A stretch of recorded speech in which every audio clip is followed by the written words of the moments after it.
Good morning.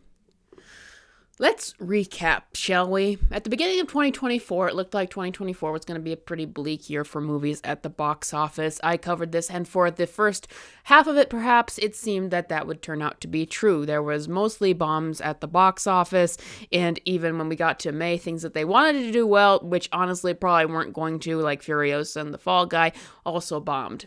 But there was hope, because then we got to the summer and we got a lot of solid hits. We got $2 billion successes with Deadpool and Wolverine and Inside Out 2. We got some solid successes with Beetlejuice and Twisters and Quiet Place and whatnot coming out. We've recently had The Wild Robot be the highest grossing animated feature that is not a sequel or a reboot to come out recently. So we were finally starting to see some recovery at the box office, and things were looking good for the fall season as well. But then we reached a bump in the road. Joker Folie à Jour. Now, I don't think that this movie was ever going to be successful because of the choices that were made with it, but here's the thing, those choices, because here we have a year where we're finally building up the box office again. We're finally getting things back to normal, and all of the stuff happening in the beginning of the year saying that theaters are going to die, Hollywood is going to die, started to go away. And then along comes Todd Phillips with Joker 2. I'm going to just stop trying to pronounce the name. And he has a $200 million movie, which he intends to be a hit piece against the audience. Well, I think he walked back and said that wasn't the intention, but it was kind of obvious, the read most people got, that this was meant to be condescending to the audience and anybody who watched it, perhaps even the studios who made it, and maybe just please a select group of critics, but it did not. And it was a movie that was the biggest flop of a comic book movie ever, not in terms of the box office it got, but in terms of the drops. It had a horrible opening weekend, even worse than was projected, had like an 80% drop at the second weekend, and an almost 70% drop at the third weekend. Massive flop, and they had cleared out October so that this film would play in theaters for a long time. So October has brought us back to a dead season for movies at the theater, and we're right back to where we were of people questioning our movies' viability in the future after all of that. And I read the article saying that no one is really to blame for it, because who was going to say no to a sequel to a billion-dollar film? But I'm like, but you are to blame, because here we have Todd Phillips, who wanted to make a movie for no one else but himself, or Joaquin, as they say, based on a dream Joaquin had, wouldn't do any test screenings, refused any help from anyone for the studio, the producers, James Gunn, any notes were given, he ignored. He ignored everything except what he wanted to do, completely ignored his audience, and put out a massive pile of junk that it just insulted everyone, and that caused a big hole, a big black nebula in the middle of the box office this year after there was some recovery.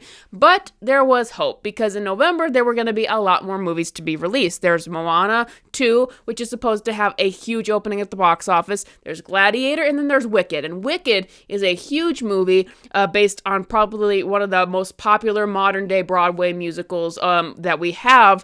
And it was projected to do really well at the box office, 100 million plus opening domestically. It was just that so much hype marketing. It was projected to do really well. So it seemed that after the big hiccup that was Joker 2 in October, that Wicked would be one of the big movies to save the box office again. And lo and behold, what happens? The lead star of Wicked, Cynthia Elvero, I'm sorry if I'm mispronouncing her name, but she was offended apparently by fan edits of posters. And here's what happened. People got upset, or not upset, but they asked, why isn't there an official poster that's based off of the original poster of the Broadway musical of the new stars for the movie version? So the studio obliged and came out with a poster that was paying homage to that, but it looked really, really terrible. The original poster has a mystique to it. This one obviously shows the actress's face, ruining that mystique, because the point is they want to show the actress's face, but she's giving kind of a blank stare in it. So it looked pretty really bad. So fans, disappointed by what they got for this poster, took to social media to create a new version that looked like the original poster, and it got a lot of traction. And Cynthia got very offended by it because the original version of the poster, I mean, the one that was released for the movie, the entire point of it was to show her face, and in doing so, it misunderstood the original poster and the intentions of it. But Cynthia took to social media and claimed that this was degrading to her, it was offensive, and that she just can't stand seeing it. It was very much a grandstanding post talking about how it degrades her, it degrades us, all of this. And so, she also just took to that social media post to get mad at any of the memes that were coming out for the Wicked movie. And so now the conversation around the Wicked movie turned from all the positivity and the marketing around it to Cynthia's little explosion about how she's getting upset with fans who want to be excited for her movie, who are making these fan edits and things because they love this story, and she's getting mad at them for it and making it as if it's an attack against her, when it's not, and it's just absurd. And so there's been a lot of funny tweets and memes about this, about don't erase Cynthia's face. But this has completely turned the conversation around the Wicked movie to be about Cynthia's reaction to the fans of the movie and getting mad at them for innocently posting fan edits and memes and making them out to be some kind of attack on her, this sort of degrading thing. And how does this relate to the Joker movie? Well, it relates in this way, that this is two instances of movies recently from Hollywood where the two major figures behind the movie make it about the battle between them and an audience. They start a war between themselves and the audience. And guess what? After Wicked was being projected to do 100 plus at the box office domestically, the projections went down to 70 plus after that little blow up. Now, could this have happened because of the blow up, or is it just because they're getting closer and they're seeing that it's not going to be as high as they thought?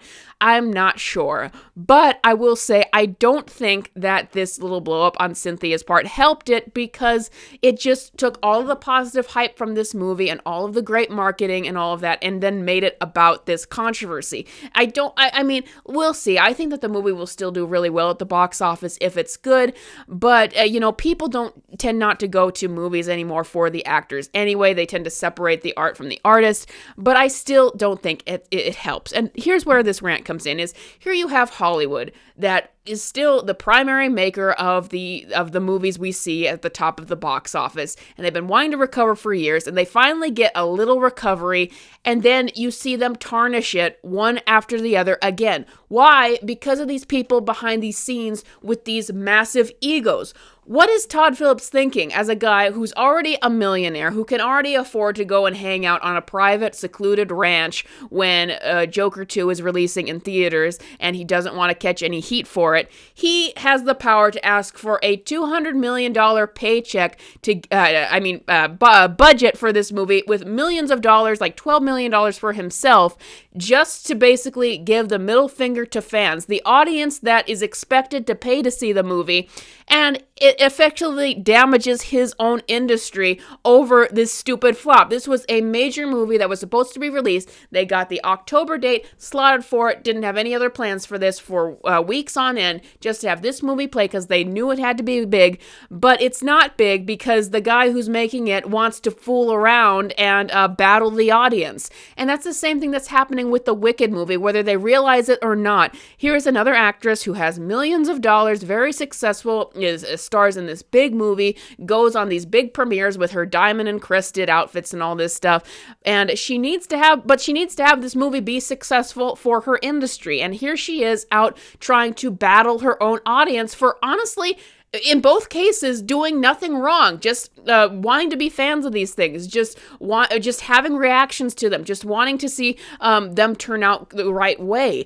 There is nothing that the fans of Wicked did wrong, but she turned it into a battle with them, and that is the real problem with Hollywood. I'm not saying that everyone behind the scenes is like this. Certainly, the middle class people working in Hollywood are not like this, but so many of these elites who already have success, like Todd Phillips or Cynthia Elviro. I'm sorry, I think I keep mispronouncing her name, and I'm not intending to do that, but They just have this entitlement and this narcissism about them that they think that the world revolves around them, and Todd Phillips and Joaquin Phoenix, they can just make whatever they want using millions and millions of other people's money, and just to basically make a crap post for the theater. And Cynthia thinks that it's all about her, and that it's if somebody is making a fan edit of the original poster, this somehow comes back to her. This is somehow an attack on her and her face because they wanted to make a poster that was an homage to the original. It's all about her. It's all about these people. When in reality, with these battles they're having between them and the audience that they need to pay for these movies, that they need to make these movies successful so they can pay back their budgets, that they're just losing that. They are damaging their own industry and burning it to the ground because of all of these times when it had to be about attacking the fans of these properties. And this has been going on for years now, when they're not making things that fans want to see, they're not making things audiences want to see, and in a lot of cases they just come out and try to battle them. We got that with that Variety article recently talking about how Hollywood is in danger from the toxic fans, and I'm like, a lot of this happened in the first place because there were people behind the scenes who were being intentionally antagonistic of people. And when that quiets down and you just give people, just a good movie made in good faith, you don't need to pander and cater to everything every audience whim, but just make something that isn't insulting, that isn't made in bad faith. That's what we're really talking about here. It's not that studios need to pander to audiences and tie themselves up into knots over that. They just need to make things that aren't made to insult the audience and that aren't made to fight the audience. That's all. When things are made in good faith this year and people really like them, they do really well. But when things are made in bad faith just to attack people, just to make people feel bad, or just to make it out to be a war between the audience and the people making these things where it doesn't exist, that's when those things do badly. I mean, I reviewed The Acolyte earlier. I think that was made with the intention to start a fight, and I don't think that it's fair to say that this is just a bunch of fans attacking something when I think that these things are intentionally put out there to start fights. So if Hollywood really, really wants to get back on track, if they want to save the movie business, the mainstream movies business as it's been, if they want to make sure theaters stay open, they need to stay the course and stop allowing for these wars between the studios, not really the studios, but these creators and the actors and the fans to start. They need to shut them up from this sort of narcissism when you can't attack the very audience you want to pay for your movie. And that really, really frustrates me because I don't want the movie industry to die.